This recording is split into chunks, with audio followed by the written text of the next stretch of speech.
శుభోదయం. ప్రభువైన యేసుక్రీస్తు నామములో వందనాలు తెలియజేస్తూ పరిశుద్ధమైన దేవుని గ్రంథములో నుండి హెబ్రీ పత్రిక 13వ అధ్యాయము 5వ వచనం. నిన్ను ఎంత మాత్రమును విడువను, నిన్ను ఎన్నడూను ఎడబాయను అని ఆయనే చెప్పాను కదా. ప్రార్థన చేసుకుందాం. పరిశుద్ధుడా, ప్రేమ కలిగిన తండ్రి, వందనాలు స్తోత్రాలు చెల్లించుకుంటూ వాక్యం ధ్యానిస్తుండగా మీ సన్నిధి మాతో ఉంచి నడిపించి దీవించమని యేసే నామంలో ప్రార్థించి అడుగుచున్నాము తండ్రి. ఆమేన్.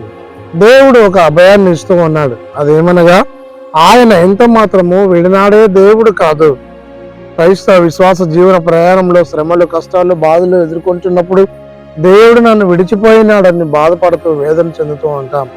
అలాంటి వారికి దేవుడు ఒక వాగ్దానం అనుగ్రహిస్తున్నాడు. అదేమనగా ఆయన ఎల్లప్పుడూ సదాకాలం తోడై ఉండే దేవుడు. ఆయన ఎడబాయిస్తే దేవుడు కాదు. ఆయన విడువని దేవుడు కాదు. ఆయన నీతోనే నిత్యం ఉండే దేవుడు.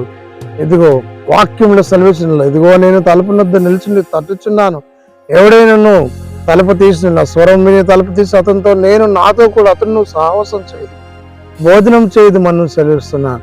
అనగా దేవుడు మనతో సాహసం చేయాలని, దేవుడు మనతో నివసించాలని ఆశిస్తున్నాడు.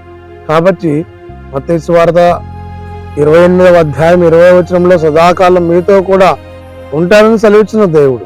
సదాకాలం మనతో ఉండు దేవుని యందు విశ్వాసం కలిగి ముందుకు సాగునట్లు పరిశుద్ధ ఆత్మ త్రియేక దేవుడు తోడైంది నడిపించిన గాక.